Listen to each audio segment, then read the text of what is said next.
Today we're on Chapter 12, Chase Ambrose. A few more memories have come back.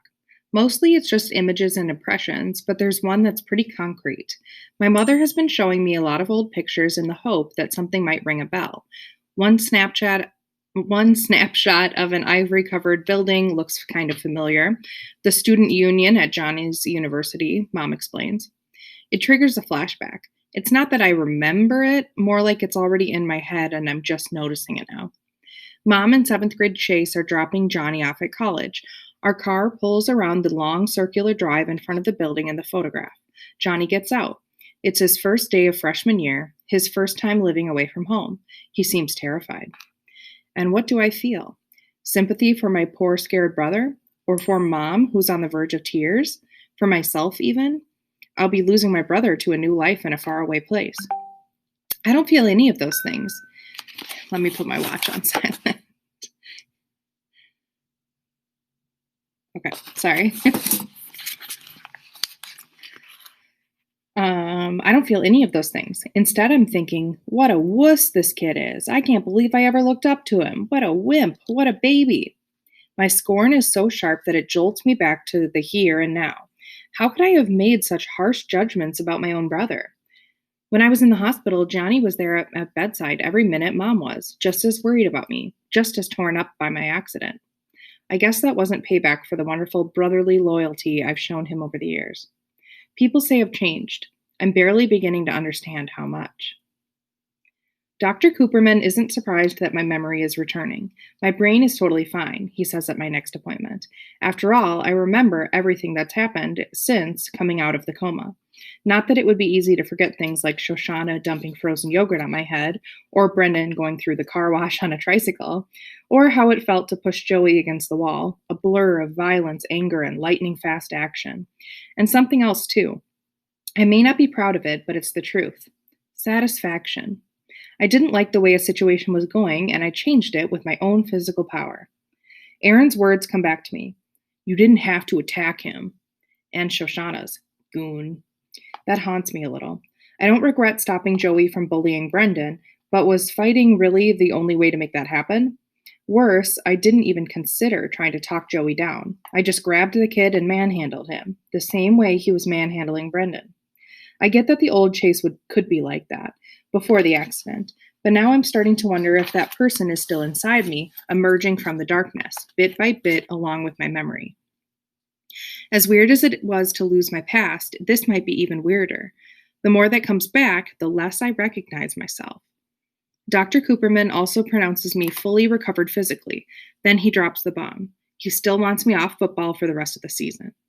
I must seem pretty devastated because he adds, it's all out of an abundance of caution. You're fine, but concussions can't be taken lightly. We're learning new things about the long-term effects every day. I know you're disappointed, honey, my mom adds. I understand how important football is to you. How can I explain it to them? Sure, I'd love to play, but what really bugs me is that football is my biggest connection to my old life. I don't think I've had a single conversation with Dad that wasn't about either my past gridiron glories or the one he still expects me to have. And since the incident with Joey, the only Hurricanes who will talk to me are Aaron and Bear. Even with them, half the time I get the impression that their main interest is getting their team captain back. For sure, those guys are never going to forgive me for A, doing my community service when I don't have to, and B, not hating it enough. To be honest, I don't hate it at all. One thing no one ever tells you when you're laid up, like I was in the hospital, is how boring it is. You really appreciate anybody who comes to break the monotony. I'm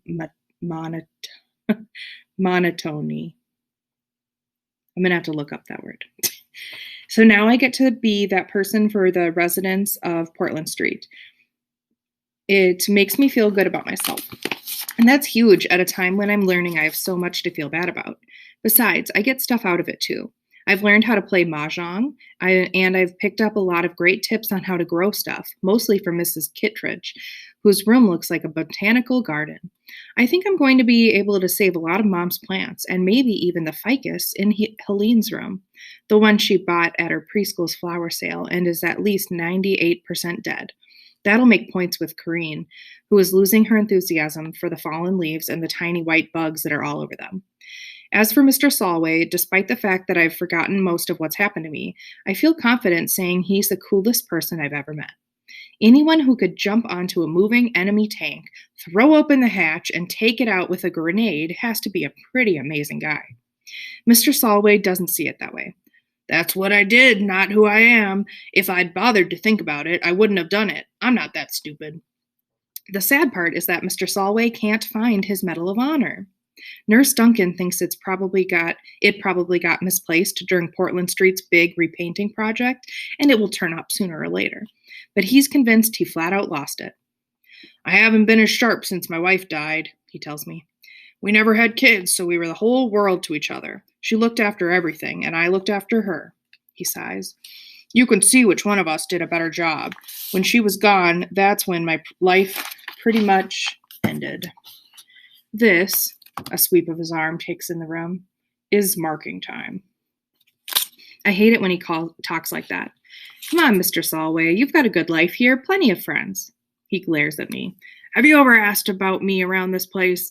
Old ladies on crutches do the 100-yard dash when they see me coming. I've got my own personal table for one in the dining room. The nurses all call me Mr. Happy Face. They think I don't know because they assume I'm just as deaf as everybody else in this funny farm. I'm getting the sense that before my accident, I was kind of Mr. Happy Face at my school, I confide to him. I could have told you that, he replies. When you first showed up here, you were just like those other two good-for-nothings, maybe the worst of the three. Sometimes a whack on the head is exactly what a fellow needs. That's a pretty harsh thing to say to someone with amnesia, but that's just the way Mr. Solway is. He isn't being mean, he's being honest. He's lived a long time and been through a lot, and he doesn't feel like he has to pull any punches. I respect that more than anything. That whack on the head cost me 13 and a half years of my life, I remind him. Remembering is overrated, he assures me. You know that heroic act that earned me that fancy medal? I don't remember 1 second of it. The only reason I know what happened is from the report my captain filed with headquarters. I guess when you get older, it's hard to hang on to every detail, I offer. He shakes his head. It is an old age. It's looking into a T-34 tank after a grenade's gone off inside it. Not a pretty sight. That was the medic's explanation, anyway. You block out what you can't face.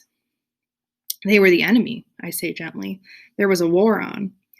They're always the enemy when they're shooting at you, kid. But a dead man doesn't care what uniform he's wearing. I'm better off forgetting the whole rotten business, medal and all. That's another thing I have in common with Mr. Solway. We're memory loss buddies. I wonder if I blocked out what a jerk I used to be because I can't face it. I don't think it's the same thing, though. Besides, my lost past has started to come back.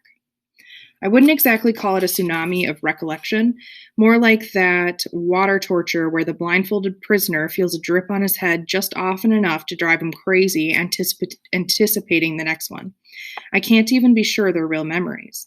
Blowing out candles at what could have been one of my birthday parties, a view of the Hollywood sign that might have come from our family trip to California, being crushed under a dog pile of football players, a flashback to one of my sports triumphs. Who can tell? My mind plays tricks on me. Last night I had a dream about cherry bombs going off inside a piano, scaring some poor kid half to death, and woke up in a cold sweat. But when I checked the school yearbook for a picture of Joel Weber, he wasn't the guy in my dream. That was no memory, just the product of a guilty conscience. My theory is my brain invents fake memories of things I heard about because I'm trying so hard to remember stuff. I even had a nightmare from the Korean War, and for sure, I was never there. I actually saw myself in uniform, climbing up the side of a tank like Mr. Solway did. I yank open the hatch, pull the pin on my grenade, but when the soldiers inside look up at me, I can't bring myself to drop it in on them. I just hang there, not knowing what to do, until the grenade goes off in my hand. Believe it or not, the impression from before my accident that seems the most vivid is that little girl. Sometimes so much so that I feel like I should be able to reach out and touch the white lace on her blue dress or the red ribbon in her hair. I have to question whether she's any more real than the dreams. She never moves, she just stands there, not looking at me, but off to the side somewhere. She must be important, though. She's the one image that was still with me when I woke up in the hospital. I wonder who she is. School triggers a few memories too, but they're mostly random images and feelings of deja vu. There's nothing solid enough to be useful. I still don't really know the faculty, the kids, or the custodians. I'm just now learning my way around a building I've been attending since the 6th grade. I obviously don't remember what a lousy student I was because my teachers are all so impressed with how well I'm doing now. Some of them seem like they're ready to faint when I actually hand in a homework assignment. Video Club is the one place that's brand new to me because it actually is. We've collected a ton of footage for the yearbook. I'm lagging behind the other members since most kids run a mile when they see me coming. I always shout, "Brendan sent me," so they'll know I'm not looking for trouble. Miss DeLeo wants me to work on my interviewing skills because my subjects seem so ill at ease. Yeah, no kidding. They're all waiting for me to pull their underwear up over their heads and stuff them into the nearest locker. At least the video kids are getting used to having me around. Except Shoshana, who hates me for good and always. I can't blame her, even though I have no memory of what Aaron Bear and I did to her brother. It's pretty strange to be despised for something that in your mind never happened, and to someone it seems like you never met. She's stopped fighting with me directly. Mostly she makes pointed comments about how the club should have closed up membership while they had the chance. That's unfair because I'm not even the last to join. Kimmy got here after me, and if I'm a newbie, I don't know what you call her. She doesn't know a camera from a kumquat. For her interview with the head cheerleader, she left the lens cap on, so there was audio and no video. On her second try, she zoomed in so close that all you could see was a mouth talking. I think Brendan has kind of a crush on Kimmy because he won't hear anything bad about her. Shooting a mouth but no face is expressionism, and lens caps are too analog for a digital age. Whatever. Brendan's true love, though, is YouTube. This afternoon, he shows us his latest clip of a tiny goldfish bravely swimming against the pull of a bathtub drain while electric guitars roar in the background. Just as the struggling creature is about to be sucked away to his doom, a toilet plunger slams down over the drain opening, saving his life. Brendan pauses the video to scattered applause.